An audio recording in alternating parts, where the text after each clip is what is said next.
Howdy doody, faithful listeners and newcomers alike. I'm Chris Driver, and with me, as always, the permacurious, captivating captain, Mr. Jordan Roy. You are listening to Frivolous Gravitas, and today we're going to be speaking on socialism, the big boogeyman of equal opportunity versus equality. Some people cringe at the mere mention of socialism and balk at the left for their communist ideals, as if communism were the only segue to authoritarian dystopia, despite conservatives being traditionally the major spenders and warmongers. I feel that we're numb to homegrown propaganda sometimes, but Jordan has some ideas I'd like to flesh out for a better understanding of a more conservative perspective. I'll let Jordan kick things off with his experience and see where he takes us from there.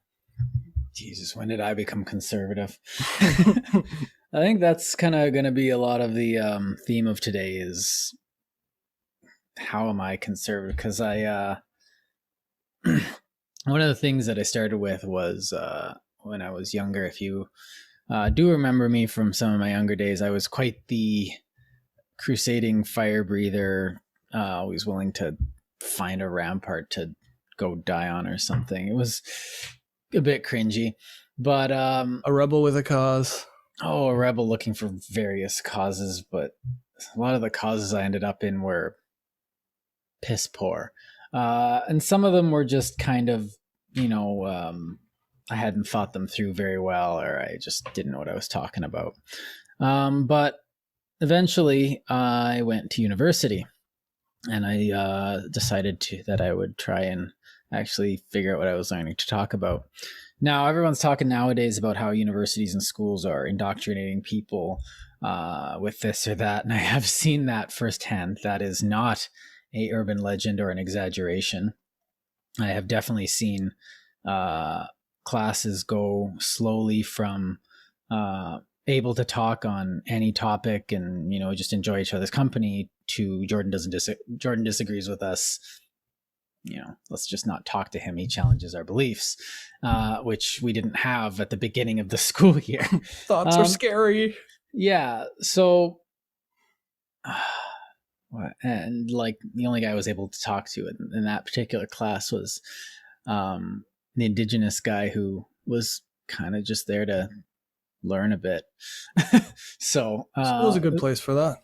Yeah, it really is. You get to meet a whole bunch of people. Now, some of the people that I had met and I had never encountered before and thought it was pretty groovy was a group of communists. Now, you're all going to say, oh, but you're using socialism and communism interchangeably. It's like, yeah, I am. Deal with it. So, moving on. That's going to be it for the entire, podcast. So if this makes you cringe or or something, go off and post about us. In fact, make a Reddit subreddit where called like our Frivolous Gravitas or Frivolous Critiques. That'd be pretty cool. Where you just bitch about us, just seethe. Yeah, don't worry, I'll bite at you on it later. Oh yeah. So I'm not really I'm worried about yes, we're all worried about totalitarianism and arbitrary power and all that BS, like we talked about in our previous podcast a bit. We were talking about meaning. But actually, I think meaning is a good place to go from this, because the reason I was such a fire breather was because I was looking for meaning. I had all this energy, and I'm a very high energy individual, except for now, because I'm a little, vaccine got to my heart, so I'm kind of on hiatus for a bit. So I'm only medium energy right now. But what I was looking for was an outlet for that energy. I was looking for a place that I could sacrifice my time, my effort, my intellectual labor for a good cause that would make the world better. And this is where a lot of people come from and come into what we call nowadays the left. Now, I'm probably going to try and avoid the terms left and right because, please. We're non-binary on this channel. Yeah. Like I said, I'm still considered by many to be on the left, but I can also be considered by people, if you look at me from another direction, to be on the right. That gets back to our relativity episode. Yeah. I don't know. I do believe in limited government, but I still do believe we should help the poor. Like I'm definitely pro gun, but I'm definitely pro universal health care. So yeah, do with that what you will. So, it doesn't matter. But I have these opinions now because I've taken a lot of time to look at all these issues and see where I sit on them, and I realize that I'm just sitting on one place on those. And I understand that even though, like, I believe that everyone should have access to healthcare, I still think that if, you want an alternative, why is that a bad thing for you to be able to access? Anyway, so it's very nuanced. So I put myself on the left and the right there. Oh my God. But okay, so going back to when I was a young fire breather with Well, start off actually. What were the contentious issues in school that you were having issues with communicating with other classmates and stuff? Like, what were some of the things that were off the table that you weren't allowed to talk about? Communication. I kept bringing up that in this particular class that I mentioned, I was bringing up the fact that Indigenous people and Western people could have a fundamental base of understanding with which they could communicate with each other. And they're like, no, they're completely different. They have completely different understandings of how the universe works. It's like, yeah, but it's the same universe. And if that was the case, then translators wouldn't be a thing. So, like, I can explain boat to anybody on this planet unless they've never seen water before. Like, but like, so to me, that was an example of where I used to be. When I was arguing with those people, it felt like I was arguing with myself about a decade before that. And I think, like, I definitely had read a lot more. I definitely had come to a lot more nuanced opinions. I definitely had gone away from just thinking that things can be solved with simple answers. I had definitely gone away from thinking that issues that were in vogue were the actual issues, and that I could, solve this just by changing my Facebook profile picture. And so if you've known me, I don't have many pictures of my face on Facebook. But it's just a book for you. Yeah, it's a book of faces. But to me, that was like engaging with indoctrinated Jordan from when I was younger, because when I was younger, I was looking for that. I was looking for a fight. I was looking for, somewhere where I could make a difference, because I saw that I was able to act in the world. And it's like, all right, that's cool. So it's a good thing to know. I can make a difference, and I can. Well, I'm doing this. I'm teaching. That's making a difference, 1 hour a day for some of those kids. Whether or not they take it, it's up to them, but, putting it out there. But back then I wanted to, full of piss and vinegar, I wanted to, change the world at the barrel of a gun. Well, describe some of the ideas that inspired you, though. Like, specifically, what enticed you? Well, this gets at to the reasonable place where communism and socialism start. Because I wanted to help people. It was innate. It wasn't something like, it didn't feel selfish. It felt like it was coming from a place of almost unhealthy selflessness, because I wanted to do good, and I knew I needed to do good in the world. But I think there might have actually been a selfish aspect to it, because it also came from a place of fear. And I remember working a ton of shitty jobs, and this taught me a lot about people and humanity, but it also made me desperate. And working for 8 hours a day or longer to just barely be able to pay rent and afford food and do this and do that was very difficult. And you're tired. And when you're tired, you're not thinking straight. And when you're not thinking straight, you get angry. And when you're angry, you get more tired, and it's a vicious circle. And what you want is a way to get out. And so what I was thinking was, if this is me, and I don't really have it that bad, then what do other people have that really can't make it out, that are just kind of from the beginning?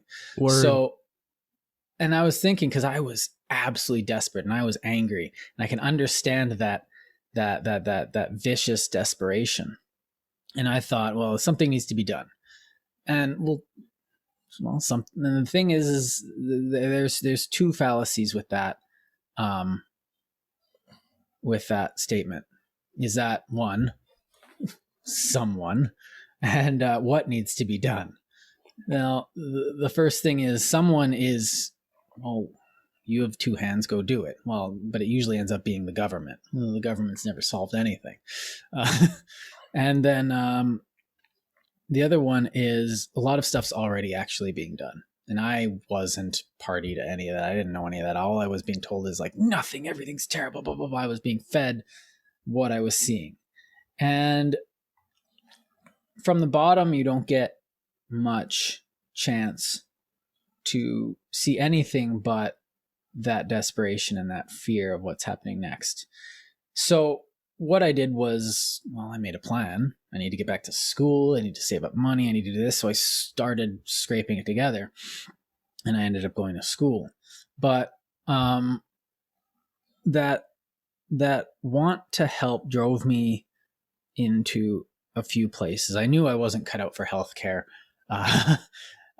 or a soup kitchen. I just thought of myself being like, slopping on the tray, being like, next, and just being a horrible soup kitchen jockey. And so I thought, and this is back before this was a thing, I thought, well, what if I join a law enforcement, and then I can, maybe do something from there. And so I, went through all the law enforcement things, which ended up actually giving me a lot of self-awareness, because they ask you a lot of questions about yourself. And it forced me to get into really, really good shape and learn about the law. But it also taught me that upon self-reflection, when they ask you all these questions about yourself and your history, that I was not meant to be in law enforcement either. So I had also at that time encountered a lot of what the French describe as les miserables on the streets of Winnipeg in the middle of the night, up close and personal, uncensored, and horrible. I got like my first taste of some of the worst aspects of humanity as Canada can offer it. And I saw that the desperation had, I guess, what you could call claimed these people. There was no way out for them. What are you referring to? Like, you walked through Skid Row, or was it a protest or a march or something? Or I was doing security like downtown in the middle of the night outside. I had my share of incidents. And a lot of them showed me that, and it made me a bit like, there's two things that can do to you. It can make you disdainful and jaded, or it can make you be like, somebody needs to do something. And that's what happened to me. So I was also getting desperate with my own life, and security is not a good job. So I went and worked elsewhere. Eventually I ended up in school, and I had found a lot of like-minded individuals where I was really, we need to do something. And we thought that the way things wasn't working. Well, the way things are has never worked for anybody ever. There's always going to be bad things happen. No matter what, the way things are is faulty. And so we didn't really understand that yet, because we just knew that people were suffering, and we needed to, the job of a good person is to alleviate human hurt. And that's what we thought back then. And so this was reinforced by our professors, particularly one professor who, an old guy by the name of Dr. Aubrey Neal, who was a professor of 20th century history, whose class I did so poorly in because I hadn't yet figured out how to write and because I was just new to the whole academic scene. And he would monologue for good, 90 minutes on, this and that. And he'd rile on about, the Cold War and how it was mostly America's fault and this and that. And then he'd, give short shrift to, Brezhnev and Khrushchev and Stalin and be like, yeah, but it was actually Eisenhower. And I'm like, oh okay. And so what happened eventually was, you develop a self-hate for the group you're in school, and you end up developing this mysticism over this other way of thinking, which was communism, this Soviet practice. And we all got really deep into it. We thought it was just the coolest thing ever. Oh yeah, it's a party. Let's join it. And so maybe some of us had read any of Marx's work, but we were pretending that it was cool because reading is hard. And, when you're starting university, you're not the best student. So it became assigned reading. Are you talking about? Oh, no, none of this was ever assigned, which I thought was stupid. Anything. I always thought it was weird when in school they'd like talk about some like big theoretician and then they just wouldn't have, a 60-page book assigned, like just go read Marx already, or just go read Foucault already. It's like, well, you quoted every class and it's never been assigned in the 6 classes it's been quoted in, like you. So that's just my little critique on mine. But we got into it and it became this thing.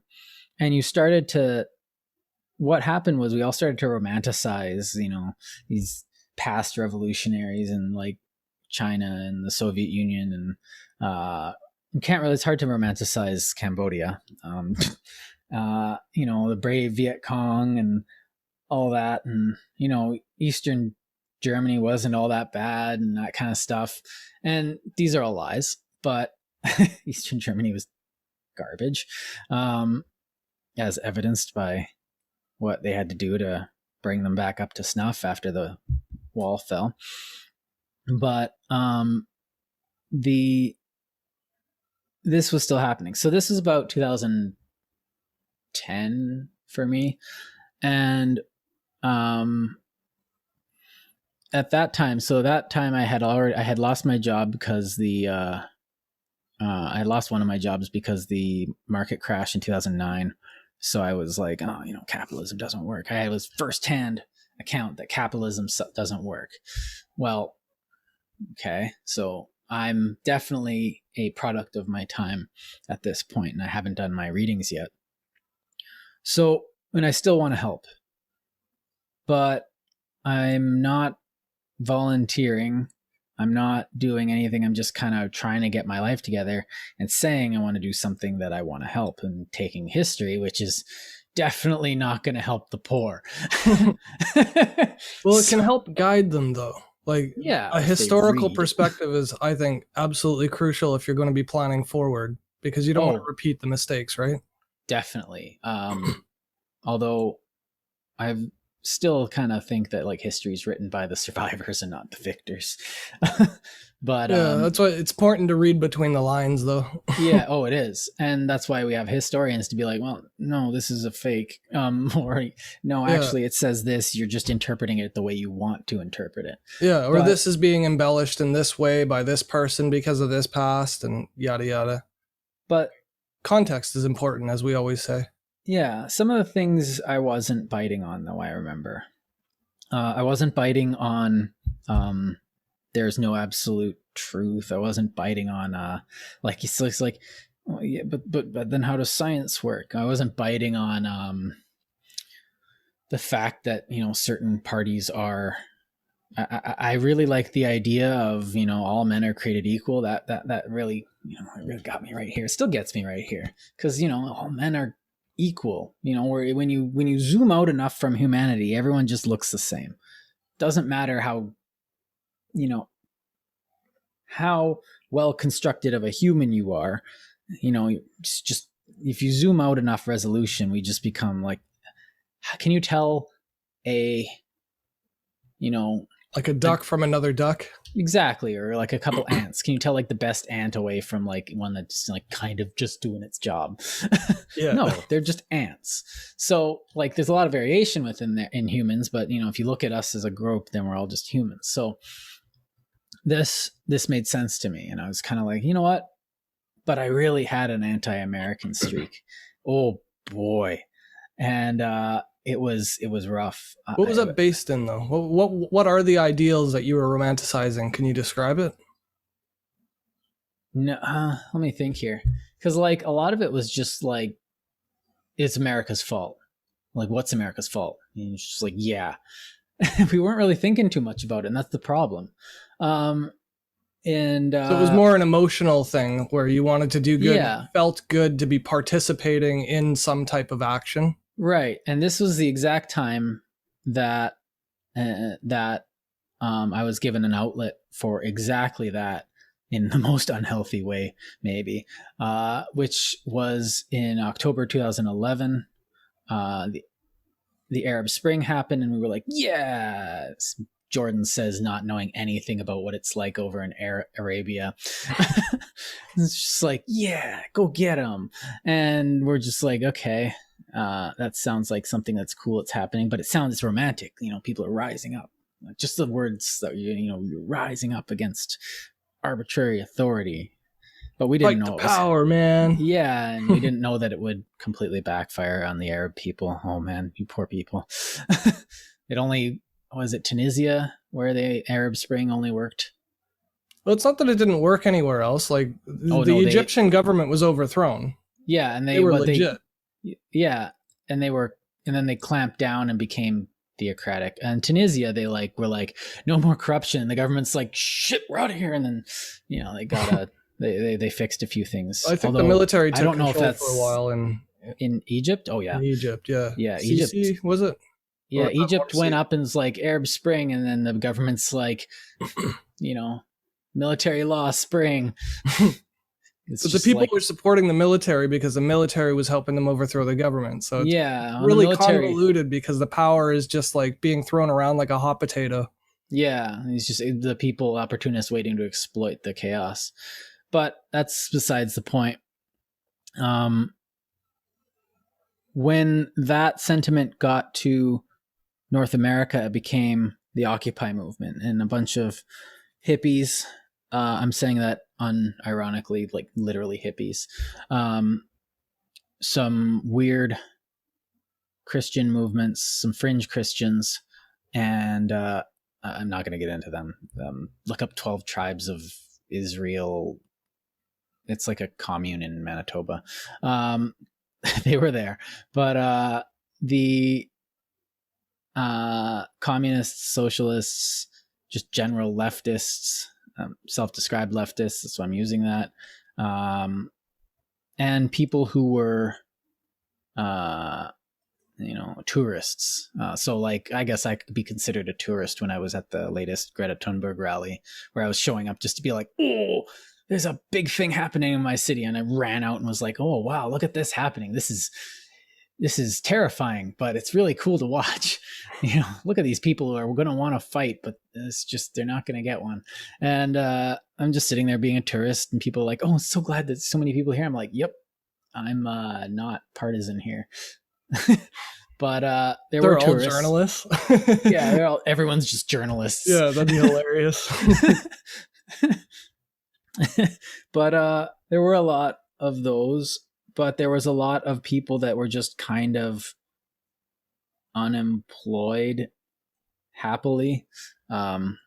These weren't like, a lot of them were white, to be frank. And there were a couple, there's a lot of university students. So what I did, I heard this coming, and I was like, I could be a guy. Like, I've always been a guy that wants to experience life to some extent, you know, in the Epicurean way, but not in that like hedonistic bastardization of Epicureanism. It's like stuff's happening, take part. Like it's just like there's a Canada Day party. Well, let's go to the party. Now I've always been timid about it because I used to be very introverted. Yeah, weak is a good word for it too. I would use for that for past me, but so I went and I brought a bunch of my books that I had mostly read, you know, stuff like this. Yeah, I've read it. I'm actually thinking of reading it again to go over it just to brush up. But and every economist foray into the sciences. Yeah, and I think I brought Montesquieu. I brought some Machiavelli.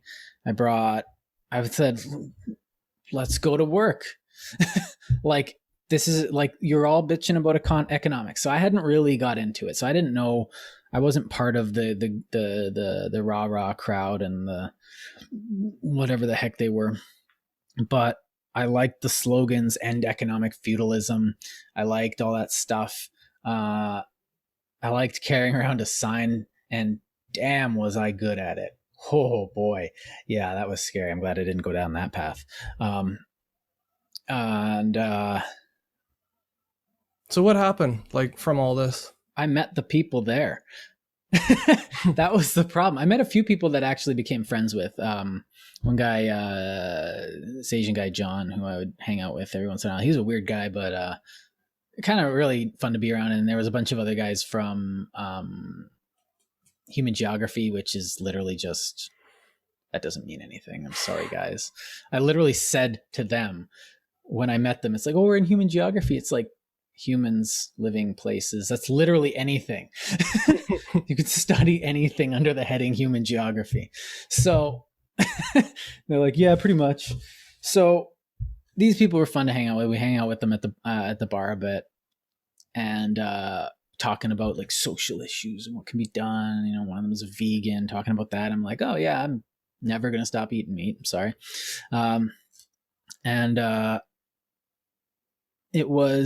There was a few there that were a bit, what we would call now, that were a bit, they needed psychological help.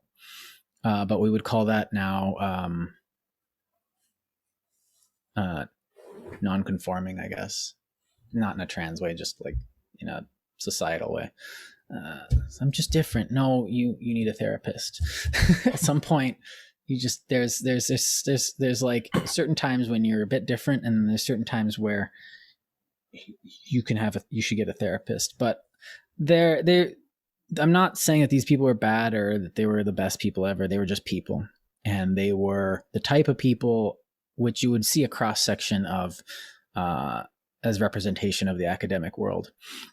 Definitely on the left, everyone's reading Foucault and discussing what it means and all that stuff. And we sit around discussing, you know, high-minded stuff because that's what we do. There's nothing wrong with that. But when we head back to our tent and stuff like that, and the slogans say, you know, decolonize Canada, I'm like, I'd never heard that before. It was the first time I'd come across that. It's like, what does decolonize Canada mean? I ask. And they're like, oh, you know, it's just, we need to decolonize Canada. I was like, okay, but what does that entail? Well, we need to, you know, it's a colonial nation. We need to decolonize it. And I was like, okay, well, like, how would that look like? How would that do? Well, we need to decolonize. I'm just like, oh, okay, fine, fuck off. So I never got an answer until like many years later. So what is it supposed to mean? Because I don't understand that term either. Get rid of colonial structure. It's just essentially destroy. None of us are colonies anymore. We all work together. Yeah, I was born here. I'm a native as far as I'm concerned. Yeah, me too. I'm not indigenous, but that's why I don't get it. It's the colonies aren't here anymore. We're all natives. It's kind of weird to say like decolonize. Hey, success. Yeah, well, all gone. That was in New York in the 1860s, around the 1840s to 1860s. There were native gangs, and that meant, you know, they were like patriot American gangs. We're Americans. We're natives of America. And the Native Americans were Indians back then. Now, I guess I'm native to Canada, but I'm not a native. I'm not Indigenous or First Nations. Actually, I'm not even a native of Alberta. Technically, I'm a native of Manitoba, but whatever. So, wow, that's definitely not getting hired after anybody sees this. Jordan destroys his employment prospects. Chapter 430. This is episode 34. I don't think you've said anything bad yet. Yeah. So one of the people I met. Okay, so there was the 12 Tribes of Israel Christian group that I met, and they were fun. It was like a super Hutterite group, I guess, and they dressed like Hutterites, and usually Hutterites are kind of cool to chill with. But what are we talking about? Like socialism? What is all? Yeah, that? no, I know. I'm getting into it. Yeah, so I'm getting into giving a cross section here. The rest telling me about people with insane ideas who have no articulation of their ideas. Yeah. So I am a bit tired. So what I want to do, I'm helping you steer. That's all. Yeah, I know. So you got these people who think that all authority that exists comes from God. And then you have all this other group of people who think that they're just there because, good vibes. There's a lot of that. And then once the speeches start, you get student speakers who are a lot like me. They're academic socialists, academic communists. They're flirting with communism, and they're pushing their chests out. But then you get people like Daryl Rankin, I don't know if he's still communist member of the Canadian Communist Party. So, they do marches and stuff, but I met him and I was just like, I'm actually really interested in, your party, and I'm actually interested in getting to know this stuff. And so I talked with him for a bit, and this guy's just not really what I expected. So he starts talking. We need to do this and we need to do that, and make sure that everyone has schooling. I'm like, I have schooling. Make sure Indigenous people have rights. It's like, I thought they did have rights. And so like stuff like this. I don't remember exactly what he said, but it was at Occupy, so they're riling against Wall Street because that's what's going on. So the thought of the whole Occupy movement was Wall Street's kind of screwed up because of the stuff that happened in 2008 and all the other stuff that they didn't like, and the war. And we're all just sitting around just poo-pooing everything without any actual thing. So I meet all these people, including the Communist Party of Canada members, and I'm slowly getting disenfranchised. Now, this kind of starts my downward spiral, but I haven't stopped my flirtation with communism at this point, because it's going to get much worse for me. And so what are the ideas that drove you in, and what are the ideas that drove you so that's what I'm going to get to now. So I asked what they wanted, and they wanted to end capitalism. And I was like, okay, cool. That sounds like what I'm interested in. Capitalism sucks, power or whatever. And I was like, okay, then what do we replace it with? And they're like, communism. I'm like, rad. Okay, but how do we do that? And they're like, we just got to rise up. It's like, okay, and I wanted mechanics. I wanted to know what the next step was. I wanted to know, okay, we're doing this now. What's step 2? And so all I was getting was, okay, we need to replace this. Everyone should be getting, we should be getting money from, this. We should all have enough to spend. We should all have, we shouldn't have to do this. We should all have enough food because, it's possible. And then the environment's going to crap, and, it's all their fault, and we should all just be living on the land. I was like, okay, this is a lot of stuff to just take in right now. Hold on. So we're here, we're talking. Okay, that's good. Step 1. Have a meeting. Organize and assemble. Done. Organize and assemble. Done. Okay, so what does that allow us to do? In my head, that allows us to talk and figure out step 2. Plan. Turns out step 2 was... And then step 3 is the revolution. So that's all I was getting. It's a big jump. Yeah. So to me, I felt like a lot of these people had no idea what they wanted. And they had no idea what was going on. They had no idea of the fact they were just angry and they wanted to make noise, basically. Right. So, but they got a couple things out of it. One, solidarity feels so good. And I say this all the time, and it does. You get a bunch of people together and they get to sit around. But one thing I noticed is that it would foreshadow a lot of the social justice BS. Set a deal with it. All this stuff where they would be sitting around and they'd be like, someone would say something and everyone would clap and they'd be like, no clapping, that could trigger people, blah, blah. I'm just like, we need to do this. And I'm just like, what? It triggers me to clap. How? And one thing I noticed is that they were talking about, so we talk about something and we get in a circle because circles are, better because there's no one at the head of the table. It's like, Jesus. So what it became about was form. We all wanted to talk about the problems. Now, I actually wanted to talk about what to do next, which is why I was getting really annoyed with all of them. Because I was coming here, I was doing something, I was being part of history, and that sounds really cool. But I wanted to let's talk about, economics. I came to learn, teach, and move forward. And so what I was finding was schoolyard politics. So we started a discussion. It always started a discussion where, so we'd start a discussion. We're going to talk about the problems with, capitalism, stuff like that, and businessmen and how they're terrible. But then instantly the discussion would be like, someone else would want to speak or someone else would want to be the head of the discussion. And then it would quickly devolve into 2-hour discussion on rules of discussion. And then they'd break off into different minor discussions and rules of discussion. And then some of those smaller discussions would break off into smaller discussions based on, little aspects of the rules, which it would end up just becoming little cliques. No, well, cliques, yes, but also just like a couple people would just go off and have, sex in a tent. And so I got pretty disenfranchised with that, saying these people don't actually want to solve anything. They just want to feel hurt. And I was just like, is that what communism is? So instead of being like, screw that, I'm on the right, what I did was I was like, okay, if they don't know what the next step of, the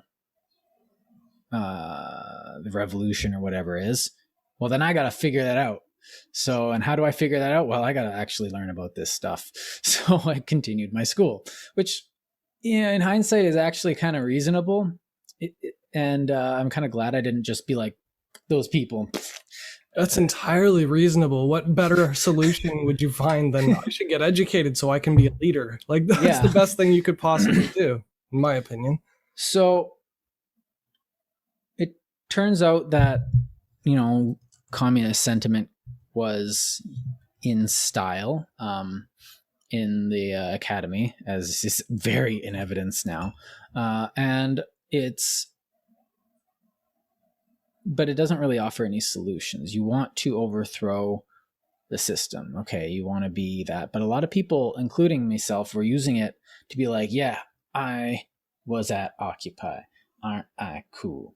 And I'm just sitting in class doing that, like, oh yeah, just came from the Occupy movements, and I'm just not even thinking about the fact that I probably stink. and waving around a sign all day. And that but yeah, I think I should probably move this forward. So there was still no idea of how that was going to happen, and I never really found a how. So as I study more and actually read this stuff and get into it, it's the rhetoric, it sounds really good. Workers of the world unite. And I was just like, yeah, I've been a worker. I've been there. It's like, you feel like there's nothing out, there's no way out. I didn't realize that most workers don't actually give a shit. Maybe I should have actually talked to workers and been like, yeah, I'm a communist. They're like, cool, I'm part of a union. And because I'm in the union, I don't have to care about it because, that's it. So to me, these were the people fighting it, but all the people fighting it were just sitting around not doing anything. And I became one of those people very quickly, studying, talking the talk. We started a student group. We named the head of the student group the general secretary, a la the Soviet Union, which was actually kind of cheeky and fun. And instead of it being something that we were working towards, it ended up being a aesthetic, pretty much just something that we liked, something that we took the symbology of and brought it into ourselves and would talk about.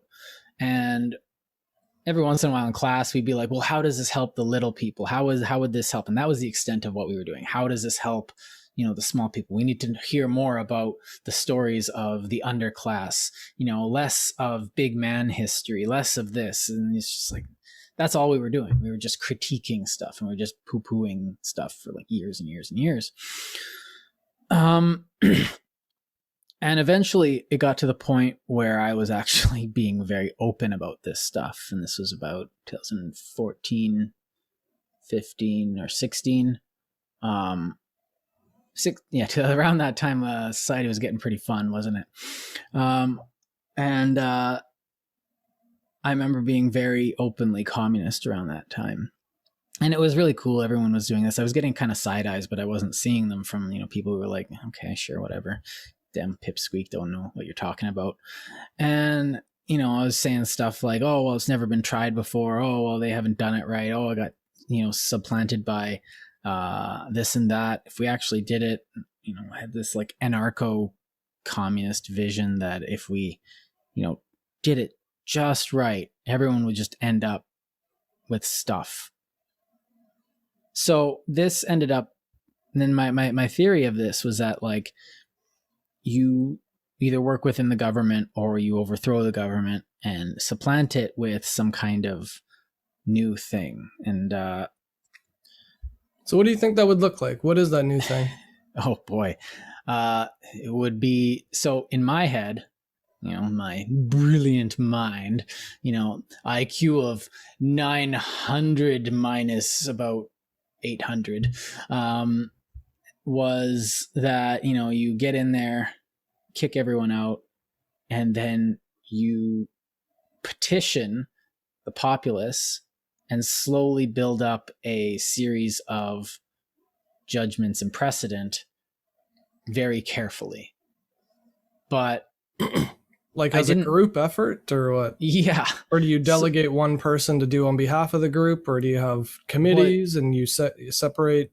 I think some of it was authority. I think some of it was you had like a philosopher king where, a la Plato, who would be able to do this. You have someone who can just see it and you put your faith in them and then they go. And this is a lot of why communism needs that, because I can't do it, but there is a guy out there who could, and we got to find him and give him the power, which is that's just authoritarianism 101. So I was still running around doing this, but I was just like, I thought if we just kept pushing for workers' rights, if we kept pushing for an equalized pay scheme, if we kept pushing for higher taxes, yeah, I said that, then we'd be able to, things would just level out eventually and everyone would just be able to pick their job or whatever they wanted. I wasn't even thinking in terms of, to each according to their need, to each according to their ability, or is it backwards? I wasn't thinking in those terms. I was just thinking in about everyone gets an equal share. If someone has more, we take it from them and give to others, which is actually, the essence of that thing, which is in practice quite an evil thing. Because, what happens if all of a sudden you're like, oh, look, I've got a bumper crop. And then the commissar comes around and, gives it to those in more need. Yeah. Yes. But you still have all the work of harvesting all the extra crop. Yeah. So it's, instead of just, hiring a bunch of new guys to help with the bumper crop and then they creating, the bumper crop creating more value because, now you can hire more and then those people have blah, blah, blah, blah, blah. Okay. So that sounds like, I'm not going to use the word capitalism when I refer to the way I see it. So I'm going to use the word free market, which sounds scary, to old Jordan. And I'm going to use, but like regulated free market, you can't not pay them. So what? So isn't that socialism though? Yeah, no, that's regulation.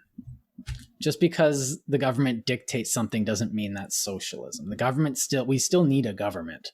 Like, the government does serve a purpose, but just because the government acts doesn't mean the government's socialism.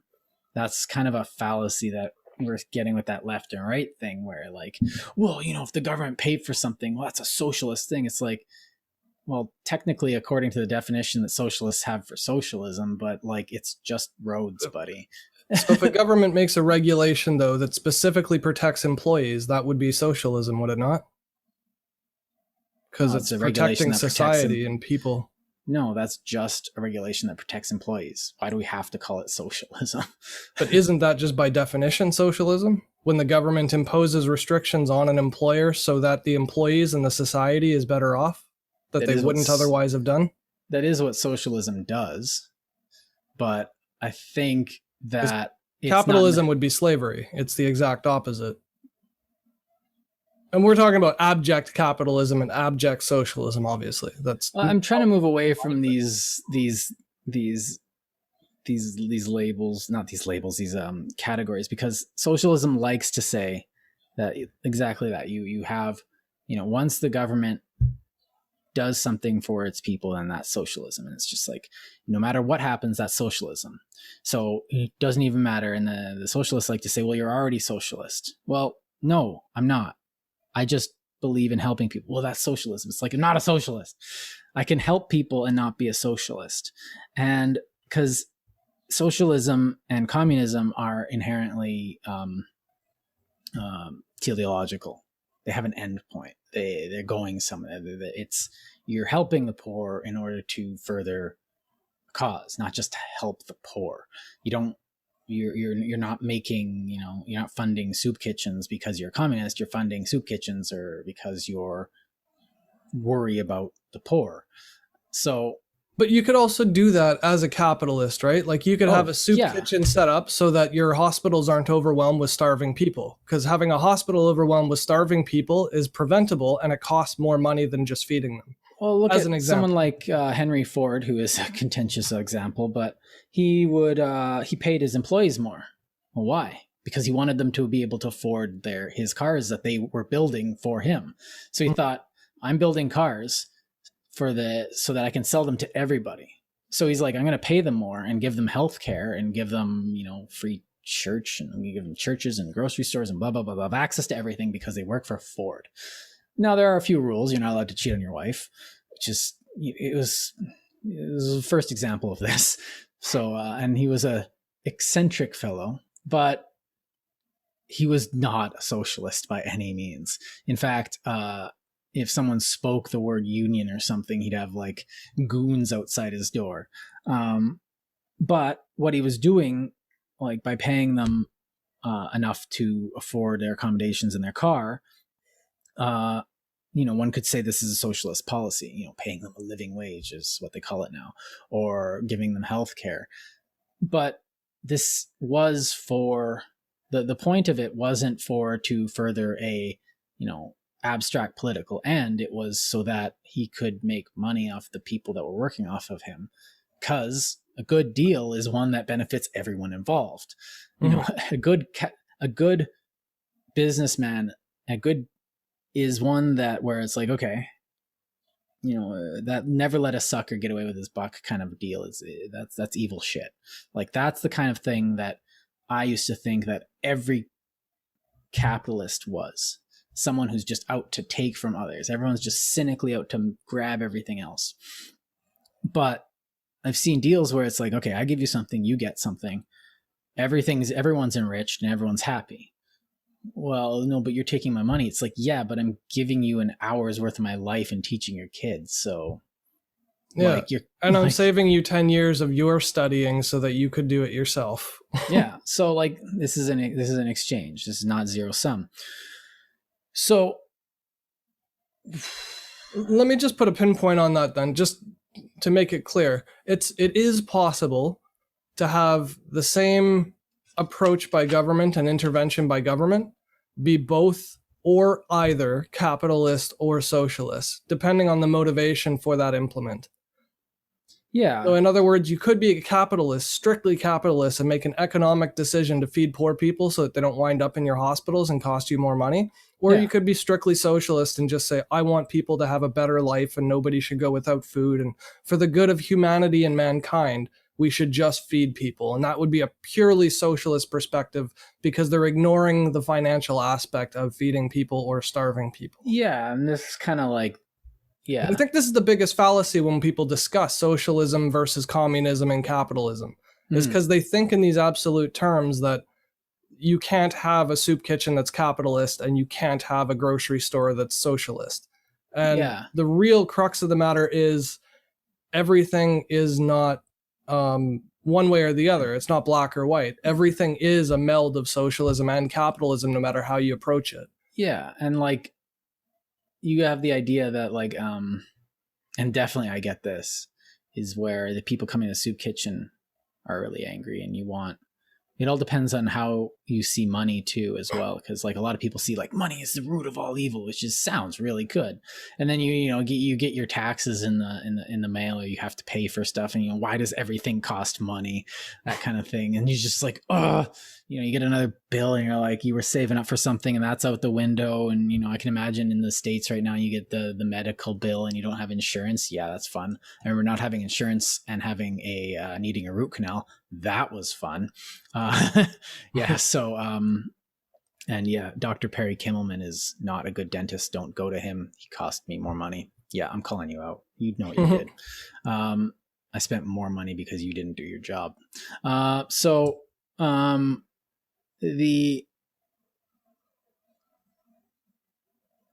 The thing is that money is a tool, just like anything else. I could say shovels are the root of all evil because I can, dig up roots and stuff, but it's a tool. Shovels could be used for a bunch of nefarious purposes, but they're just shovels. Money is, well, it's the way it's constructed. It's constructed in a way that's inherently this or that, and that's a nice little metaphysical bow that you've got on there, but it is not that. It's a representation of value in the market and trust in that market by everyone who's engaging in that market. It's a simple medium of exchange. I mean, who would want to trade pigeons for rocks and twigs? Like, it would be so much harder to just go about your daily life to buy shoes if you had to like collect a rat skin and a rabbit pelt, Right. And when you're at the bottom, money is definitely that thing that you are worrying about. Oh boy, is it ever that. And I do like not having to worry about money now. Me and my wife both work. We work hard, and we don't make tons, but we make enough. And that's really, for right now, that's good enough. I make enough to not have to worry about it. And that's good. But when you're not making enough, it consumes you and it becomes the boogeyman and it becomes that thing that's oppressing you. And I felt this. And then when it becomes that thing that's oppressing you, you can imagine what it's like for someone who's, 10 times as desperate as you. People who didn't even have a chance right out of the gate. Like I had a chance. I pulled myself up pretty hard. And it took a lot of work, but it always takes work for everybody, no matter what. But if you're starting from a place of like, we know, well, I don't really have to explain that. We've all seen that. And if you haven't, go see it. It's bad. It makes you feel bad. And you do you get that feeling that you want to help. But it's, when that's suppressing you, it's really easy to be a communist, I say. So when I lost that, when I became more financially viable, it's almost like that fear left, that worry and that misery left, and my ideas didn't make sense anymore. And I think that's one of the strangest parts, because I realized that, and like I said before, a lot of this ideology and a lot of this soapboxing was built on an edifice of emotion. rather than on fact or anything. So that second step that I was looking for, well, I wasn't going to find it because there was no second step. It was just crush, kill, destroy in the name of my fear of not having it. So the system, which is obviously a bit flawed, was not the thing that was oppressing me. It was not money. It was, and this is going to sound a little harsh if you're having similar circumstances, but it was me that was oppressing me. Because if I had stopped working, I would never have gotten out of my oppression. Now, yes, I was being oppressed, blah, blah, blah, but it wasn't that bad of an oppression. I wasn't being like targeted or anything. I wasn't being this. The oppression was simply I was poor. That's it. I wasn't getting 3 meals a day. Anybody who knew me knew how skinny I was, and I'm still pretty scrawny, but I'm now I have a different problem where I keep working it all into muscle before I can make any fat. But back then I was like, I remember a couple meals where I was just like, I have sesame seeds and that's it. And that's what I'm eating today. And I have to write a paper and go to work and work 8 hours. And it's just like, you steal stuff from, the restaurant you're working at. And, I think I stole toilet paper from Starbucks. Come get me. But they, and I think it's easy to get into a radical mindset when you have that sort of desperation. When it's worse, I can definitely understand where it's coming from. Now, that doesn't make it right, and that doesn't mean I got out of it that quickly. So one could say that, if you're a liberal when you're young, if you're not a liberal when you're young, you don't have a heart. If you're not a conservative when you're older, you don't have a brain. But I definitely worked on my brain. And the thing that really turned me around from just writing down where things were wrong in papers and finding out how, the guy didn't go far enough in his, reforms or whatnot, or this or that, was reading George Orwell. And yeah, I had read 1984 and Animal Farm, and I was like, okay, so this is communism done wrong. But the thing that got me was Homage to Catalonia. And that was an interesting book because it's about his diaries when he had gone to fight with the communists in the Spanish Civil War, and they essentially betrayed him and were talking out their butts, and he just kind of sat in a trench for 4 months until he ended up in a hotel where his wife told him to run because the secret police of his own faction were coming to get him for being in the wrong communist faction. And so then he just goes into the literature of the papers of the day and how, they kept saying different and opposing things based on, whether Trotsky was in power or not. And he was in the Trotskyist fashion. And once Trotsky got ousted from the USSR, he became a kind of a what do you call those people? Heretic. So maybe you can explain to me then why people attribute that type of government to socialism and not dictatorial shit. Because I find it really odd that when a capitalist dictator is in power, they don't blame all of the issues on capitalism, they blame the dictator. But when a socialist or country has a dictator, it's the socialism that's the problem. That to me seems like a fundamental attribution error. If all of the issues that we're blaming communism on has to do with an authoritarian figure, then that's authoritarianism first and communism second, no? I don't know if you the can have problem isn't the communism. I don't know if you can have a capitalist dictator. The moment they become a dictator, they're no longer capitalists. And the Saudi monarchy is capitalist dictator. Okay, yeah, good point. Actually, that's a really good point. So it's South Korea, Singapore. So state capitalism. So which I'm definitely against, because that's definitely a good way of creating a capitalist class. But here's the thing, if the power is distributed, it's not an issue. Like if you actually had democracy, it wouldn't matter if you were socialist or capitalist because the people would decide. Right, but it could vacillate between. But that means that you need freedom in order for people to be able to vote So And then totalitarianism is the problem. yeah, totalitarianism is the problem on both sides. And like, so like, cause like if you have a guy who says, oh yes, the state capitalism, I'll run everything. But really what he is a militarist. And so, or Venezuela and Chavez, like that wasn't a communism problem. That was a Chavez spending money that didn't happen or occur, you know? Yeah. So I think what I had seen was that communism will not, like I had lost the eyes, and I had been like really into it. I was like getting into the Frankfurt School, getting into Antonio Gramsci before this. And I was like, oh man, yeah. And I was diving in. I haven't heard that name in years. Which one? Gramsci. Oh yeah, I think I had brought it up, and you're like, "Who's this guy?" Yeah. And I was just like getting into him, and I was just like that, and some of the Frankfurt School in LA, and I was like, "Oh yeah, there's like accepted cultures and oppositional cultures, and they're always fighting each other." And it was just all this like one of the things that I noticed, and looking back on them, is that's like a lot of the rhetoric is just so overly complicated for what it is. We need another category to go on to this category.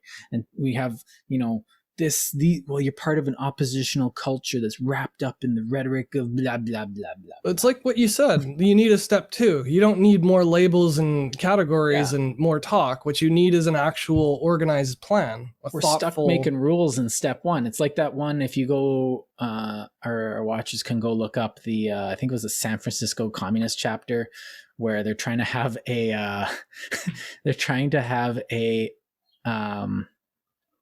meeting, like a conference, but then there's just a bunch of point of orders from everybody. It's like point of privilege. Can we not use this? Can we not clap? Some people here are this. Oh, can we not do this? Some people, and they don't actually get to talking about anything. Because it's easy to not actually talk about the thing you want to talk about. It's easy to digress and digress and digress, because then you don't have to deal with the actual issue, which is, which building do you want to burn first? Well, and so one of the things that brought me out of it at last was this question, which building you want to burn first? Because I was in a very committed relationship at that point. And one thing that happened was the University of Manitoba teachers went on strike. And I was like, I can help with this. And I did. I went and stood on the pickets, and everyone was in opposition. I thought, a strike is a strike. You help the workers. And so I thought, this was me being that. So I would stand there and I'd, hold the sign, and we went to the marches. And I noticed that the marchers were, when there was actual large march of the students and the teachers all marching on, the administration building. And I would stand there and I'd go to the front and be like, why are we walking so slow? Why are we so quiet? And I'd like be in this guy's ear being like, you need to do this. You need to be like smashing your, like these, grab a stick, smash it on your sign to make noise. You need to be yelling. You can't just be like marching. You can't just be seen. You need to be heard. You need to go this. It's like, and I was just like, okay, let's get in that building, make noise. You're making noise. And then, they don't know what to do. They're like, the guy who's running it is just this student who wants to be with a foghorn, but he doesn't have any balls. So he's just kind of like, oh, what do we do next? What do we do next? And so I'm like, you need to march around this a couple times, yell at them one more time, and then disperse, because we're going to lose energy after this. So, and I remember doing this and being very loud and talking to some of the teachers after, but and this is another place where it didn't come from a place of, intellectual or logic. It came from an emotional place where it didn't sit well with myself. Something was wrong about what I had done. I felt like I had done something. I don't know. It didn't feel right. It had left a bad taste in my mouth. I can't really explain it beyond that. Does that kind of make sense? Oh. Yeah, 1 sec. Sorry. Asked a question the moment you... Train going by. Oh. Yeah, there's a train right there. Bad timing. I can't hear it, so... That's because rush to close the window. Oh. So I don't know. Does that kind of, you know, that feeling where you do something, you're like, yeah, and then you're like, wait, no. I'm sure our listeners probably do, but Okay. I have OCD, just to be completely clear with everybody. So rationale is sort of my obsession. And Yeah. Well, I never really followed any emotional trains like that. When I was engaged, I was actively trying to change things. And when people stopped or wouldn't listen to my plans or wouldn't discuss my plans, I gave up on them and started writing. Because that's at least very similar to what I did. I writing. just led that with emotion. So I thought I had a good intellectual basis for this. So the teachers were giving lectures on, you know, stuff they were teaching in the grass, and it was all cool and bohemian. It was like that, but you know, there's a couple of guitar guys trying to get laid, but Like I put together some government funding proposals to help homeless people get out of homelessness, because the cycle of homelessness is impossible to break. If you need a job but you can't get a job because you don't have a shower and a collared shirt, like you need to shower and shave to get a job. There was like my a idea group was of just let's start with homelessness. That's really straightforward and obvious. People need to build homes. Let's give them jobs building their own homes. Give them a home, and then they can get another job. Like really straightforward. A group connected with I think it was like ex-police mostly, and they ran like it wasn't a shelter, but they gave you clothes to figure out how to get like to do that, to get a job, and they'd coach you on job interviews to get a job, and they'd help. Yeah. They'd the lose thing their is, connection. It's inconsistent. They'll give you help for like they lost weeks. funding like 10 years ago, and now they're closed. Yeah, but now they've got OFE, like opportunities for employment. You can go up there and get like a hand-me-down suit jacket and stuff like that. But they're not helping people actually maintain stable lives. Like they're not giving people a place where they can sleep comfortably and have assurance and security. One of the things that's coming out of actually the firearm debate is the need for psychological help, mass psychological help. We need, like, the people who are like target shooting are like, I'm not going to shoot anybody. I don't want to shoot anybody. I like target practice. Like, I like the engaging, like, yeah, if there's a, you know, enemy force or like an uprising or rebellion or something, I'll go with my gun, but like that's not going to happen anytime soon, and I don't really have to worry about that. But like, what's wrong isn't me. The problem is the people that, you know, will get a gun because it's like, I need to kill people, and those people need psychologists, and that they're all saying like, we need more funding for public psychology. It's like, well, go funding. But that's, and I hear a lot of that from a lot of other sectors too, is that would be a good place to start helping people, so that you can, once you give them the momentum of like, okay, you got the job interview, great, let's get you in a suit, even if it's not yours, you just have to wear it this once. Let's get you shaved, showered, you know, in there, just you know, don't swear, and you'll be fine. You got this. It's just an easy position. But you can't just drop. But you need. But no. That's the thing. You need momentum. Yeah. You need to let them carry that momentum, because like momentum is hard to maintain. But anyway, I don't want to get into this because I want to keep on, because I don't know when I'm going to burn out. But what I was talking about was that feeling that left a bad taste in my mouth. Now, I personally go on a bit of intuition. I rely on my intuition because it usually tells me something's wrong. Now, it doesn't mean I have to just take my intuition as word. My intuition tells me, think about this thing, because there's something you need to think about here, and I'll think about it for weeks or months or days. And then I'll be like, oh, okay. So there's something in my intuition told me that what I was doing was wrong, because I was going to school, and I don't think I even figured out what was wrong. All I knew is that my fundamental principles of why I was at that march were wrong. I wasn't there. I wasn't there to help the teachers, even though, you know, I liked some of the teachers. I was there because I wanted to, that old feeling that I wanted to fuck shit up. And that was it. Period. I liked communism because it was an avenue to let me just burn shit, to go attack things, to cause a conflict which I could take part in. That sounds more like radicalism than communism, though. It's just synonyms.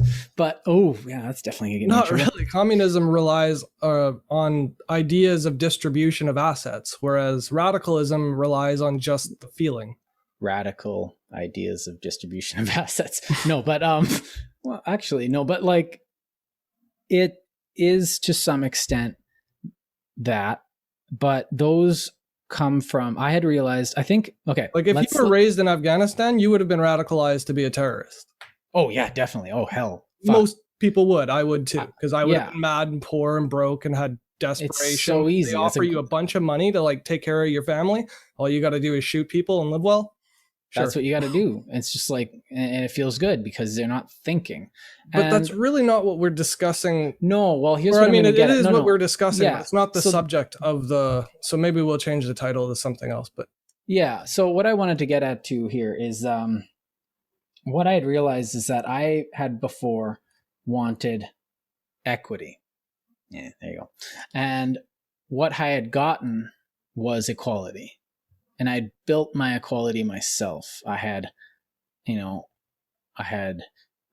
courted successfully, a wonderful woman, which, if you do it properly, it's takes effort and patience for both sides.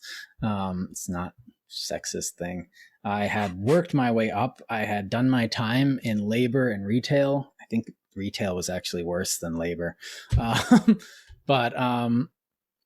And now I had wanted to be given the same rewards as, my bosses and this and that, because I thought I deserved it. Now, the thing was, looking back at how I had grown, I can see myself as I was, and I had realized that I didn't deserve shit.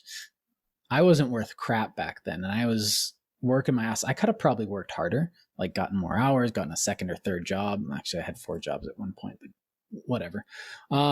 But I could have done more. I could have become better. I could, have applied myself better. I wasn't worth anything. And there was no reason for anybody to have rewarded me for that. Now, it would have been nice to have more dental care, but, that's life.